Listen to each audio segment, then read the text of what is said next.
म्हटलेले तर हेंदरी शेंदरी दैवते कोण पूजे भूते खेते, आपल्या पोटाशी रडती मागती खावायचे ते. म्हणजे हे संप्रदायामध्ये तुकाराम महाराजांनी मानलं नाही, कोणत्याच संतांनी या बाकीच्या देवाला मानलं नाही, असं थोडक्यात त्याच्यातून सांगायचं. आणि मग ते सगळे गावातले लोक जमा झाले. हे काय कबूल करत नव्हते का मी माझ्या शेतात मंदिर बांधीन म्हणून. त्या लोकांनी एवढं सावता महाराजांना मारलं, खूप मारलं, त्यांच्या शेतातली खूप नुकसान केली. विहीर होती ती विहीर बुजवली. आता विहिरीला पाणी नसलं फुलवशील का मळा, म्हणजे असं खूप त्यांना त्रास दिला त्यांनी.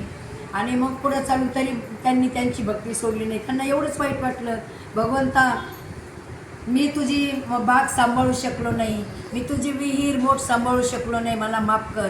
आज सगळ्या ह्या लोकांनी सगळ्या माझ्या शेताचा तुझ्या शेताचा विध्वंस केला आहे, त्यांना पण माफ कर. संत काय असतात, त्रास देणाऱ्याला कधीच वाईट म्हणत नाहीत. आणि जे घाव सोसतात ते संत असतात. काही दिवसांनी ज्या माणसाने मारलं होतं त्या माणसाचा मुलगा खूप आजारी पडला. एवढा आजारी पडला तर तो कित्येक दिवस असा बेहोश होता. ते सावता महाराजाला समजलं. आता सावता महाराजांना जडीबुटीचं ज्ञान होतं. त्यांना समजल्याच्या नंतर संत होते, त्यांनी काय विचार केला, चला आपण काहीतरी करूया, आला गुण तर बरंच होईल, जीव वाचले एक म्हणून. एवढं आपल्याला मारले तरी त्याच्या घरी सावता महाराज गेले. तर गेल्याच्या नंतर त्यांनी ती जडीबुटी काढली, त्याचं काय करायचं होतं केलं, त्या मुलावर उपचार केला. काही वेळा त्या मुलाने डोळे उघडले, हालचाल सुरू केली. आणि मग त्या वेळेला हा माणूस आला बाहेरून आणि त्यांनी पाहिलं सावता महाराज आपल्या घरी आले तर आपला मुलगा सावध आहे. मग त्याला खूप आनंद झाला आणि तो मग सावता महाराजांच्या पायाला धरून लोळण करू राहिला, मी चुकलो, मी तुम्हाला समजू शकलो नाही, मी तुम्हाला त्रास दिला, आज मग मृत्यूच्या दाढेतून तुम्ही माझा मुलगा परत आणलाय. याला संत म्हणतो आपण. कारण कसं होतं, संतांनी स्वतःचा संसार पाहिलं नाही, स्वतःचं सुख पाहिलं नाही, म्हणून ते आज इतिहासात जमा येतं. आज कित्येक वर्षापासून त्यांच्या आपण पुण्यतिथ्या करतो, त्यांचे उत्सव साजरे करतो. तुम्ही आम्ही काय होते, तुम्ही आम्ही फक्त आपल्या करताना आपल्या कुटुंबाकरता जपतो. म्हणून आपली अवस्था काय होती, आपण गेल्याच्या नंतर काही दिवसातच आपलं घर कुटुंब आपल्याला विसरते. बाकीच्याने आपल्याला लक्षात ठेवा तिथं अपेक्षाच नाही, पण आपलं कुटुंब आपल्याला विसरतंय. तसं संतांचं नसतं.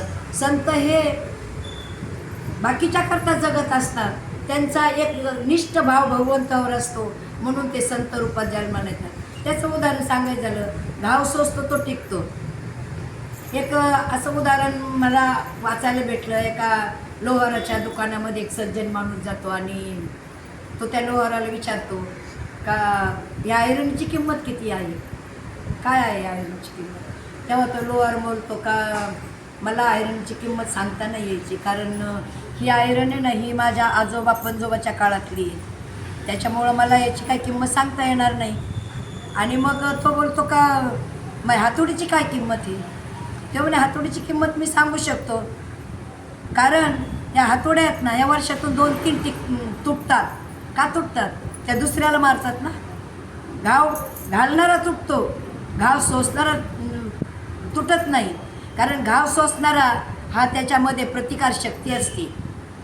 जसं कासव कसं असतं, कासवाला टोला मारला का ते त्याच्या अवयव पोटात घालतं. संतांचं कासवांचं आणि आयरणीचं एक गुण आहे त्यांच्यामध्ये.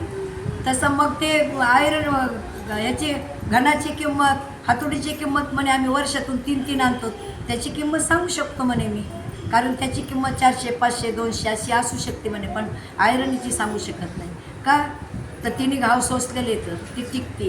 आणि संतांनी तेच केलेलं आहे. संतांनी सगळं काही सोसलं आहे, म्हणून आज ते नावारूपाला आलेले. तर कोणत्या संताला कोणत्या समाजाने त्रास दिला नाही. एकही संत असे सोडले नाही का त्या संताला कोणी समाजाने त्रास दिला नाही.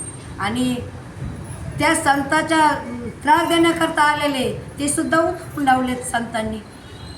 तुकाराम महाराजांना एवढा त्यांनी रामेश्वर भट्टांनी त्रास दिला, किती त्रास द्यावा, पण त्या त्रास देणाऱ्याला कधीतरी उपरती होती. त्याला कधीतरी ते आरतीमध्ये बोलतात, तुकिता तुलनेशी ब्रह्म तू काशी आले म्हणून रामेश्वरी, आणि चरणी मस्तक ठेवतो. का तर तो त्यावेळेला म्हणतोय का आज मला समजलं तुकाराम महाराज काय तोला मोलाचे येतं. मी ब्रह्म आणि तुकाराम महाराज 2 पारड्यामध्ये 2 टाकले आणि त्यांचं समांतर झालं. इतके तुकाराम महाराज श्रेष्ठ आहेत हे कधी समजलं त्याला. सगळा त्रास देऊन झाल्याच्या नंतर माऊलीला विसव केचरण किती त्रास दिला, पण त्यांचा पण उद्धार केला त्यांनी. तसेच संत श्रेष्ठ येतं, देवापेक्षा संत श्रेष्ठ आहे हे तर सगळं शास्त्रच सांगते. तुम्हाला देवापर्यंत जायचं आहे ना, तर तुम्हाला आधी संताच्याच मार्गातून गेलात तरी, मनोमार्गे गेला तो तेच मोकलं. तुम्ही मनाने किती शहाणे असू द्या, किती हुशार ज्ञानी असू द्या, पण तुम्ही देवापर्यंत जाऊ शकणार नाही. असे अनेक उदाहरणं आपण संतांचे सांगू शकतो. संतांनी काय सहन केलं, संताचा एकनिष्ठ भाव काय होता. एकनिष्ठ भाव होता म्हणून तर त्यांनी देवाला आकर्षित केलं, देवाला आपलंसं करून घेतलं. एक वेळेला असेच वारकरी रस्त्याने चाललेले होते. म्हणजे संत देव काय करू शकत नाही संता करता, अशक्यशी शक्य करता तुझं काय नाव घडं नाही पांडुरंगा. वारकरी रस्त्याने चाललेले होते आणि सावता महाराजांनी पाहिलं का आपल्या दारावरून वारकरी चालले, तर त्यांनी त्यांना बोलून घेतलं, आगत स्वागत केलं, आदरातिथ्य करून सुंदर असा स्वयंपाक बनवला आहे आणि जेवायला बसले. ते जेवण झाले आणि वारकरी जायला निघले, पण वारकरीच्या चेहऱ्यावर एवढं समाधानच दिसताना त्यांना. तेव्हा सावता महाराजांनी विचारलं, का हो वारकरी बाबा तुम्ही आनंदी दिसतच नाहीत म्हणे, खूप असे दुःखी कष्टी वाटतायत, काय कारण. तेव्हा ते म्हणे, नाही म्हणे असं काही नाही आहे, पण अहो आमच्या गावाला खूप दुष्काळ पडलेला आहे, लोक अन्न करतायत, पीक नाही, पाणी नाही. आम्हाला असं वाटतं तुम्ही आम्हाला थोडं थोडं धान्य दिलं असतं तर बरं झालं असतं. मग त्यावेळेला सावता महाराज पत्नीला विचारतात, त्यांच्या पत्नीचं नाव जनाई. तिला विचारतात का, अरे म्हणे वारकरी काय म्हणते तर ते धान्य मागत आहेत आपल्याकडं. आता किती केलं तरी बायकाची जात थोडी संसाराला चिकटलेली असते. तर ती म्हणे का आता ठीक आहे, आता वारकऱ्यांना जेव खाऊ घातले, आदर सत्कार केला आहे, स्वागत केलं आपण, पण आता जर त्यांना धान्य दिले तर आपण काय खाऊ, आपण काय खाऊ म्हणे. मग त्यावेळेला सावता महाराज काय बोलतात पा, मार्मिक उत्तर आहे. ते बोलतात, हे पा म्हणे, ज्या वेळेला आपण एक दाणा निर्जीव जमिनीत गाडतो, त्या दाण्याला त्या जमीनमध्ये गाडून घ्यावं लागतं. त्यावेळेला काय होतं, एका दाण्या केला नास मग भोगिले कणीस. मग एक दाण्याचा जेव्हा आपण नाश करतो तेव्हा आपण हजारो लाखो दाणे आपल्याला मिळतात. आणि या वारकऱ्याच्या पोटात जर आपण 4 दाणे घातले तर आपले वायाला जाते. देव आपल्याला उपास ठेवील का, नाही ठेवणार. आणि मग ते जनाईचे डोळे उघडले, म्हणे बरोबर आहे म्हणे तुमचं. आणि मग दोघांनी जे घरामध्ये जे धान्य होतं ते प्रत्येकाला वाटलं.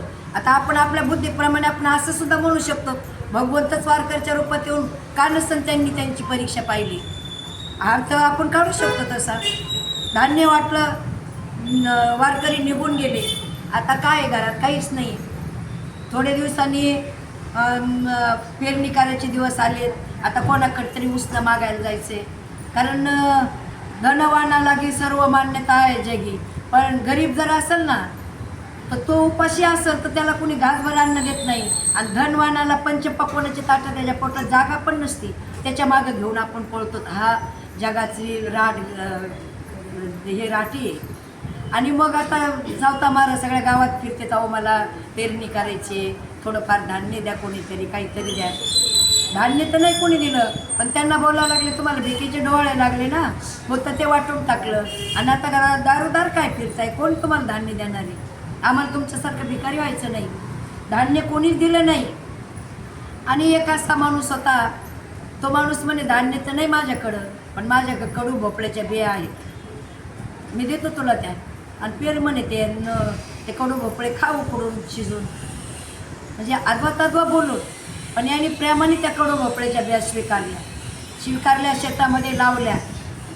बिया शेतात लावल्या तर रोज उठून तिथं जायचं त्या शेतामध्ये आणि भजन करत बसायचं. सुंदर असं रात्रंदिवस त्यांचं ते भजन चालायचं. पुढं चालून ते भोपळ्याला फळ लागले. लोक त्यांना चिडवायचे, हे कडू भोपळे येतं आणि ह्या कडू भोपळ्याची काय राखण करताय तुम्ही, याला कोण खाणार आहे. पण त्यांचा नित्यनेम झालेला होता, तिथं जायचं भजन करायचं. असे थोडे दिवस निघून गेले, तर भोपळे मोठे झाले. तर एक दिवशी सावता महाराजांच्या मनात आलं का आपण आता हा भोपळा घरी घेऊन जाऊ आणि याची भाजी करू. भोपळे इतके मोठमोठे झालेले आहे, त्यांच्या ते चरित्रात वर्णन आलेलं आहे. माणूस पुरा बसल एवढे भोपळे मोठे झालेले. आणला भोपळा खाली घरी आणि बायकोला आवाज दिला, म्हणे अरे भोपळा आणलाय, विळा आण म्हणे, आपण याची आज भाजी करू. त्या पत्नीने विळा आणून दिलाय. सावताबाबांनी त्या देठ काढला. देठ काढल्याबरोबर जसा पाण्याचा फोर्स यावा असे त्याच्यातून गहू बाहेर आले. अशक्यशी शक्य, देवाला काय अवघड आहे करायचं. आणि त्याच्यातून गहू बाहेर आले. पाहता पाहता ही बातमी गावभर पसरली का सावताबाबांनी भोपळे लावले, तो भोपळा कापला, त्याच्यात गहू बाहेर आले. आता एकाने प्रयत्न केला, म्हणे आता आपण काय करू, रात्रीचा याच्या शेतातला एक भोपळा चोरून नेऊ आणि कापून. त्याने पाहिला कापून, त्याच्यात काय निघन, काहीच नाही. कारण भोपळा कोणी कापला ह्याला पण महत्त्व आहे ना. आणि मग सगळ्या गावात पुन्हा झालं का हा सावता महाराज माणसाची फसवणूक करतोय आणि काहीतरी स्वतःची वावा मिरवतोय. भोपळ्यातून पुढे गहू निघतात का. आणि मग लागले त्यांना द्वाताद्वा बोलायला. त्यांना चावडीव बोलून घेतलं. चल म्हणे आण तुझ्या शेतातला भोपळा. आणला आणि चावडीव तो भोपळा कापला. गहूच गहू. कसं असतं, चमत्काराशिवाय नमस्कार कोणी घालीत नाही.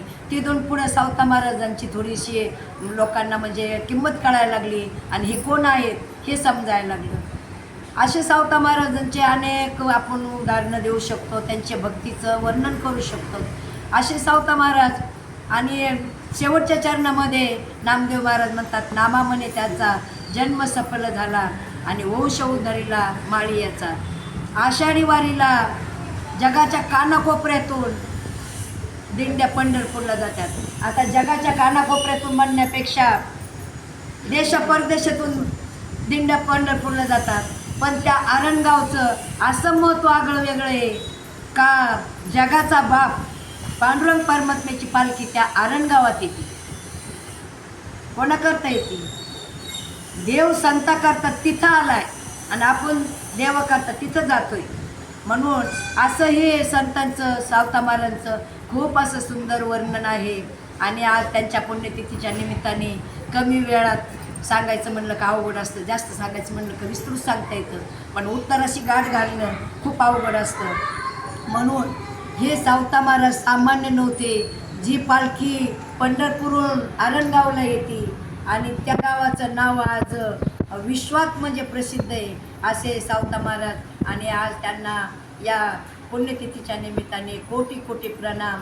कुंडलिक वरदारी विठ्ठल श्री ज्ञानदेव तुकाराम पंढरीनाथ भगवान की जय. माऊली ज्ञानेश्वर महाराज की जय.